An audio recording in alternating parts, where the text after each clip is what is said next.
everybody, and welcome to this week's episode of Powerful Stuff, your favorite cheeky self development for connecting more deeply with yourself and the world around you.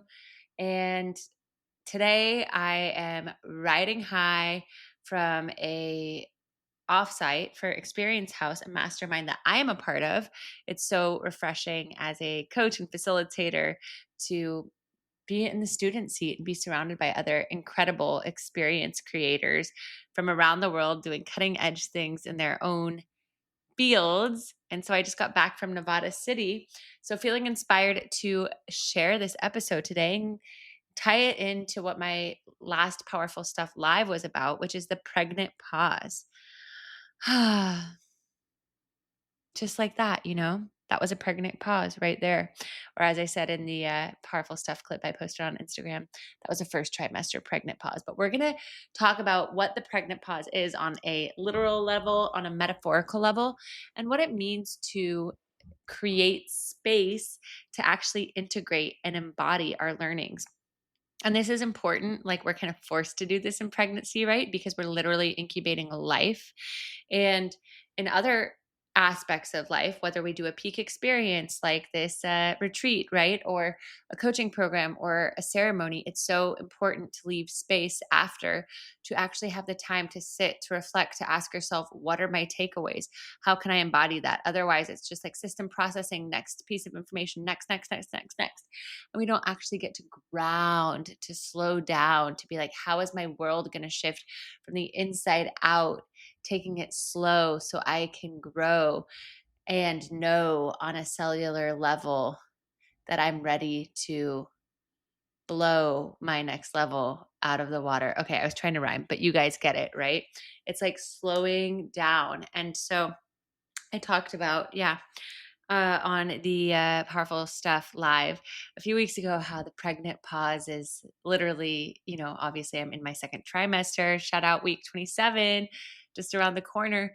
And I need to take this advice for myself. So I'll talk a little bit about how I'm taking the pregnant pause in different areas of my life and why the pregnant pause is important, even if you're not pregnant with an actual child. Maybe you're pregnant with an idea, you're pregnant with that next version of yourself that is yet to be birthed, especially as we go into Q4, guys, as we love to just play around with that corporate speak.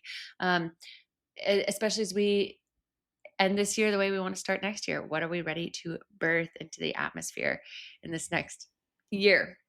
So all of that to say, I did the theme of the pregnant pause at Powerful Stuff Live because people were just getting back from Burning Man. So I was talking about integration from the peak experience like Burning Man, integration from pregnancy. And now, after I've met so many incredible people at this offsite at the Experience House Mastermind, I've had so many musings and ideas. It's so easy to go back to my daily life of like, okay, Sunday evening, need to record Powerful Stuff. And then tomorrow I'm going to send my email to my email list. And then I'm going to do this for coaching. And then And it's like, I say, I want these big goals and these big shifts, but if I'm not carving out the time to really like sit with the takeaways from this weekend, who I want to really follow up with and reconnect with after establishing that initial connection this weekend, and how I want to actually integrate la medicina, the medicine from this weekend, I'm not creating the daily tiny shifts over time to change my current behaviors. And I actually, while I was at the Experience House mastermind, it was really cool because we all got to lead like 45-minute experiences based on our zone of expertise. So I led one on breaking feedback loops and how we can use feedback loops to change our life. Like when we notice we're in a negative feedback loop, how we change it and how we get into the positive feedback loop that aligns with the person that we want to say we are is by slowing down, by having awareness when we're in the negative feedback loop or when we're showing up as an outdated or older version of ourselves, and asking ourselves, what does a new empowered version of me look like and feel like, and how are they showing up in these moments, right? And if we don't pause to create that space, then we keep repeating the old thing. And all it takes is tiny actions to start to break that old feedback loop and show our inner child that we are safe to create this change. We are safe to make a new choice. So that's why we need to stretch the fabrics of time. we need to allow ourselves to be bored. As I mentioned before, Brene Brown says in Atlas of the Heart, boredom is the way to cultivate creativity. And we so often try to fill boredom with escapism, right? With scrolling on TikTok. I'm like speaking for a friend. Just kidding, guys. That friend is me. I scrolled on TikTok. Sue me. Or doing something else, or creating busy work for ourselves, where it's like a lot of little to-do lists, but not the actual needle mover of sitting with ourselves. Like for myself, just to call myself out and loving accountability, it's been so easy for me to continue to be like, I need to film powerful stuff every week. I need to do this, like my email list. I need to post on Instagram. But it's like without the big strategy, which I've had like mastermind topics and conversations with friends and mentors of mine. And like the big takeaway that everyone comes back to who gives me loving advice is like to sit with like, myself and create a clear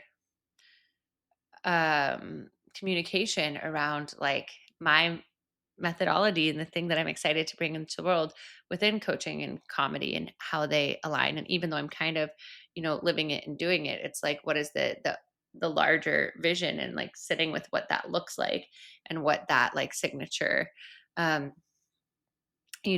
articulation and experience of it is, even though I've kind of like been taking action in these other ways. So it requires kind of like a halting, a sitting with myself, a visioning that I kind of do piecemeal, but haven't really done in a big way. And it's like, where is that coming from?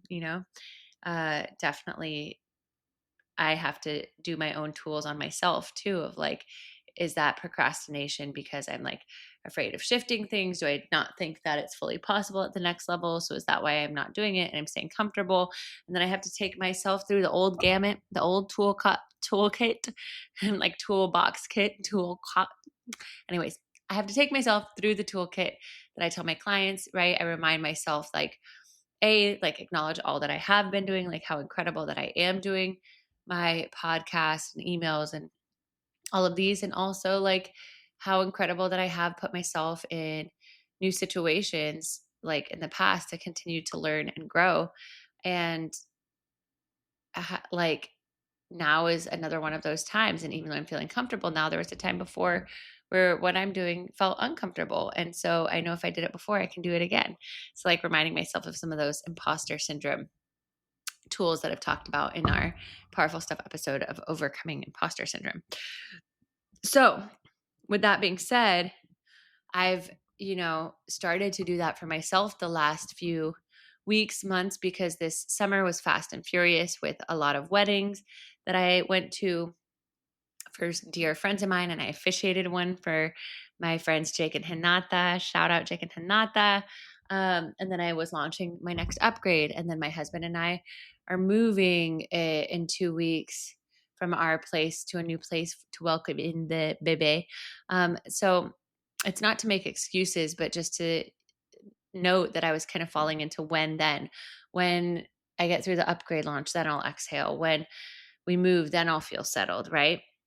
And holding myself accountable to being my own client zero, like I tell my clients within the upgrade of, if I notice myself falling into when, then how can I embody it right now? Because waiting for the next thing will always mean that like, then it'll be the next thing after that. And then the next thing after that. Right. And so how can I actually be like, no, I actually deserve time to rest and relax now. I actually trust that I can find rootedness even before I move. I trust that I can actually create space amidst the transition, right? And so I've been sitting with that on a pregnancy level as I've seen my bump grow bigger and bigger. And I've had like a second win in the second trimester. Everyone's like, how are you doing?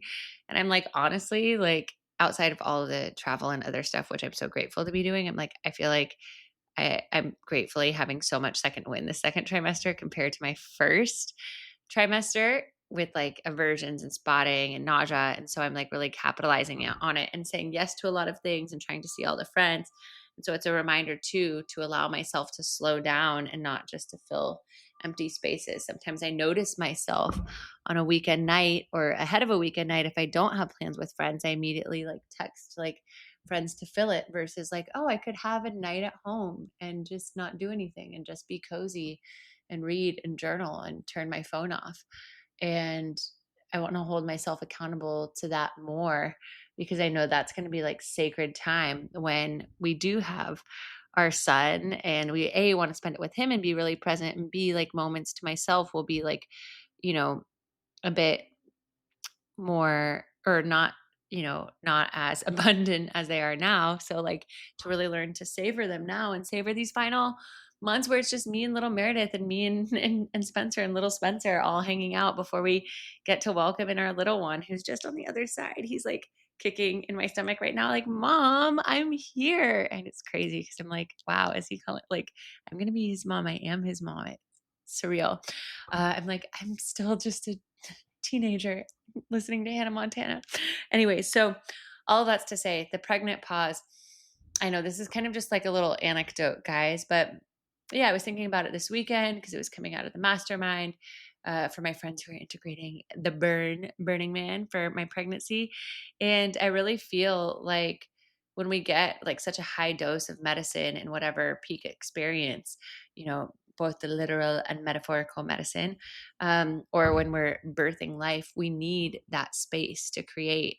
And it can so often be the case that we feel like we need to fill it for whatever reason. And I would say some of the sneaky beliefs are like needing to be like productive, playing to the old feedback loop of smallness by doing like little tasks, which make us give us the illusion, right, that we're doing a lot, or it's a sneaky form of procrastination from taking the big swings, which is where we need to remind like our little younger selves that we've got them, that we're safe to expand. And it can just feel uncomfortable. The space can feel uncomfortable. The unknown can feel uncomfortable. But it's so critical and important to integrate the magic. And so I would ask myself how I can start to create more space ahead of giving birth in January, both to my son and also to like the next phase of what I'm doing, so transitioning from coaching into speaking and facilitating.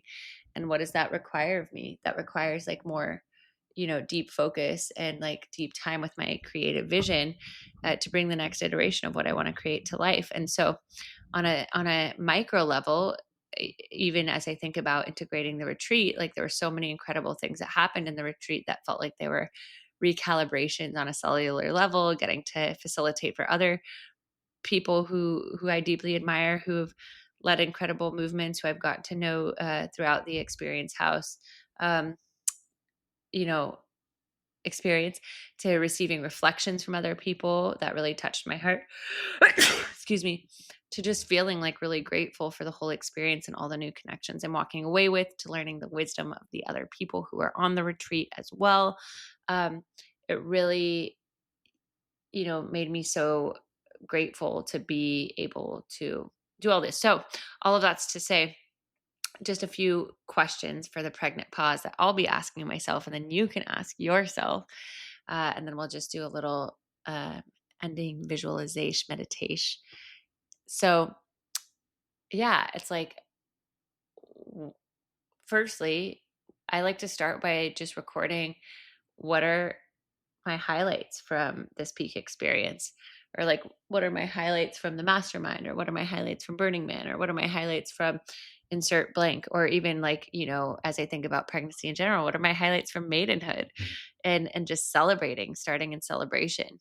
And then it's like, what are my, after you're like kind of celebrating, it's like, what are my learnings, what are the things that maybe I would do differently moving forward, but I needed to learn them. I needed to do them in a certain way. I needed to actually like reflect on them and be part of that learning or experience in the time. And now I have. So yeah, what are my learnings, and how is that shaping who I'm going to become? Like, and what am I leaving behind? What am I gratefully leaving behind? And that can kind of be tied in with what are my learnings, right? Because in order to make space for the pregnant pause, there are some things that we have to shed. So like, What parts of me am I shedding? What old stories am I shedding? What habits am I shedding? Um, and what is that creating space for? So what am I celebrating? What are my learnings? What am I leaving behind? What does that make space for? And then who is the new me on the other side of this experience, and how do they show up? How do they dress? How do they act? How are they interacting with people? What kind of swings are they taking? Walk me through an ideal day of you like living in that embodied wisdom from that peak experience in your day, right? How do they act? And then it's like, how can I step into that now? You guys know I always going to bring it back to that aligned action. How can I step into that now? First step also, like tactically, like creating that space, creating that sacred pause. Can I create a no phone zone, the first 20 minutes when I wake up, um and just go for a walk, or just sip my coffee, or just journal? Can I do that again in the evening? Can I do that again in the middle of the day? So I do have some time where I'm just thinking, just with my thoughts, just allowing like the empty channel to come through.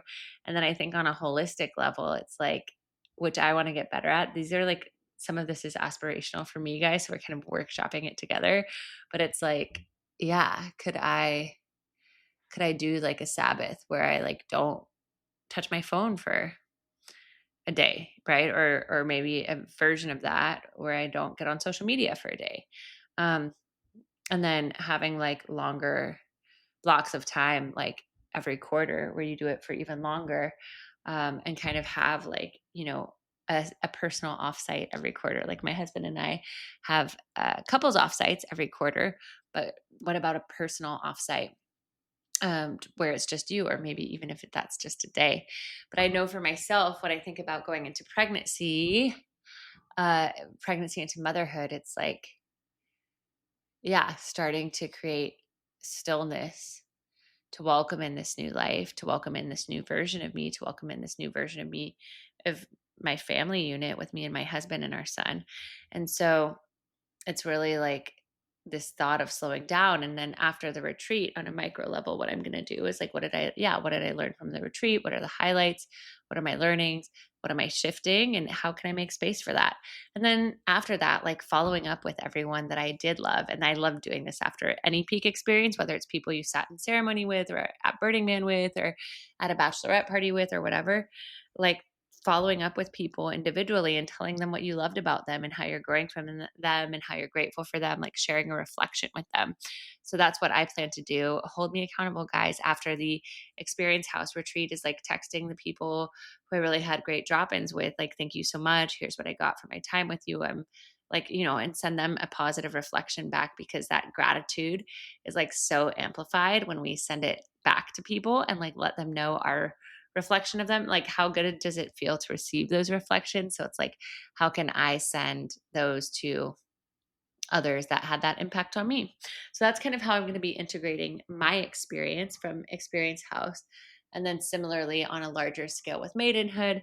And as I kind of step into this next chapter of professional stuff, it's like doing that same thing for coaching, of like what I learned, what I'm celebrating, what I learned, what I'm shedding, what I'm still taking with me, and like sending gratitude to my mentors, to my clients, to the people along the way who have been really impactful in my coaching journey, both mentors and clients. So, and then really like creating space, like I said, in those tactical ways, but also like in the shifts, like what things on my to-do list are low leverage, that aren't getting me to the bigger goal, that maybe were just a form of procrastination or slowness, that I could actually, or not slowness, but procrastination that's keeping me from slowing down, right? Because it feels like I always need to do. Like, and maybe it's like having someone look over that list with us who like loves us, or who we admire, and being like, what is actually necessary, and how am I getting in my own way? That can be really powerful too. And then once we do clear those things, it's like, what is the one biggest leverage thing that I can focus on and that I need to make space for? And how can I let these other things just like fall to the wayside, just letting them go, letting them drift away, so you can grow the girthiness of your pregnant pause, grow the belly of whatever you're ready to birth next. So, with that, we'll just do a little pregnant pause meditation. Just a little pregnant pause, just a cheeky pregnant pause, a preggy pause. And then I'm going to go for a preggy walkie after this before it gets too dark. Okay, so taking a deep breath in, open mouth exhale, another breath in, exhale it out, and then third and deepest breath in. Exhale, let it go. And as you slow your breath, bringing your awareness to your womb space, area between your hips, your seat of creation. Just breathing spaciousness into your hips.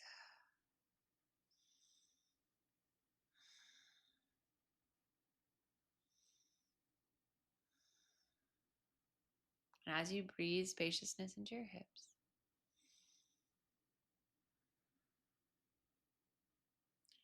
just imagining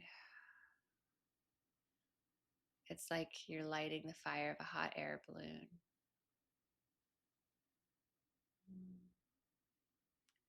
And in the hot air balloon are these weights that are keeping it tethered to the earth. And in your hot air balloon, imagining that they're things that you no longer need to hold on to. Maybe they're stories, dynamics with certain people, habits. And with each breath, imagine just tossing a weight off the side of the hot air balloon. And each weight that you toss off, feeling the balloon lift higher and higher, just letting it fall to the earth, getting tinier and tinier in your mind's eye. And as it falls, you feel the balloon getting lighter, going higher. Tossing another one, feeling more spacious, breathing even more space into your hips, going higher, getting lighter. So you're floating in between sky and space, just resting here in the pregnant pause, like you're at the horizon of the pregnant pause. Feeling it expand in your womb. Maybe putting both hands on your womb and just asking yourself, what do I feel ready to create space for? Letting your womb answer you. What do I feel ready to create space for?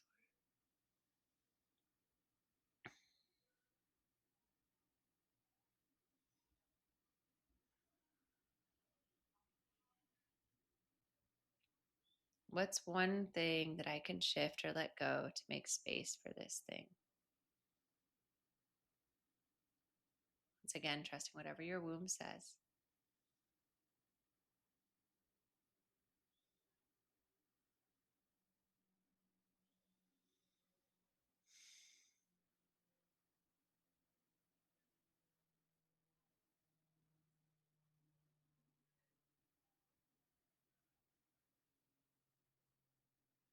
And then getting a vision of that you who's living in this spaciousness, who feels embodied in the being. So you do from that spacious being, every cell in your body is moving slow with you. You're savoring everything in your life, from the conversations to the sips of coffee to the colors of the flowers walking down the street. And just how does that feel in your bones and your DNA and your cells as you breathe into this?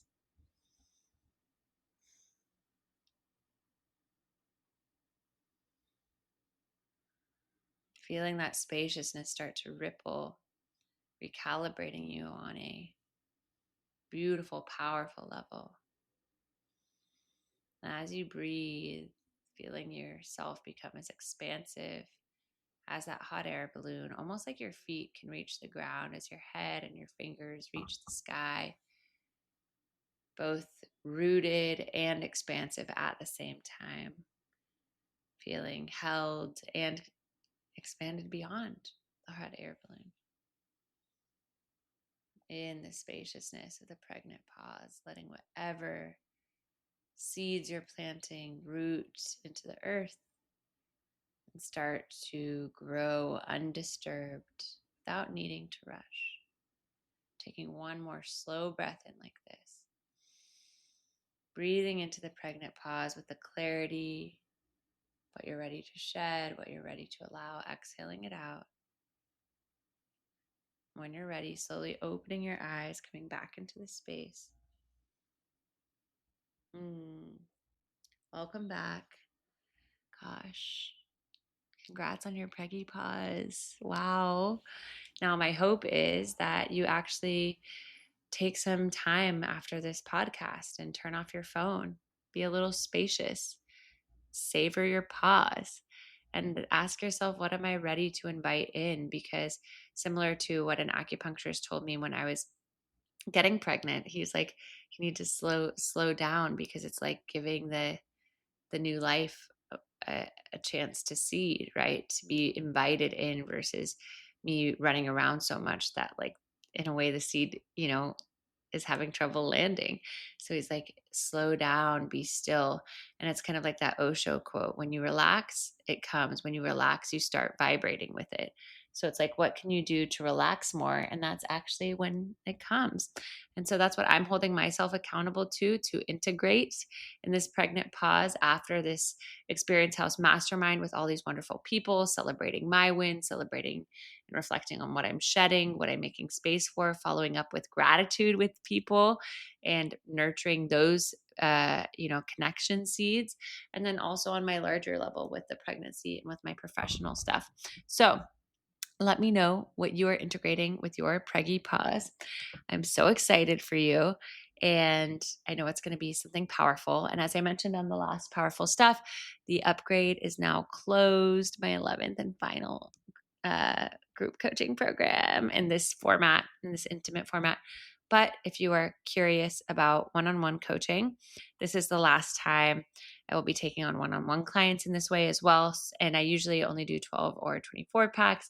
I'm offering 6 and 12 packs for the next few months before I go on maternity leave. So if you're interested in that, email me at themeredithbaker.com. And I look forward to hearing what your preggy pause is. And I will see you next week for more powerful stuff.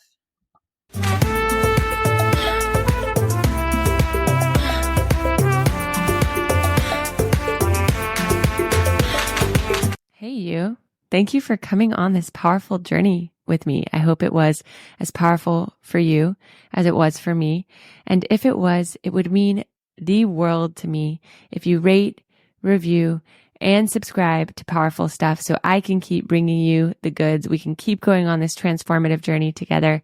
And if there's powerful stuff that you want to share with me, with the Powerful Stuff community, tag us on Instagram at That's Powerful Stuff or The Meredith Baker. And I look forward to seeing you next week for more powerful stuff.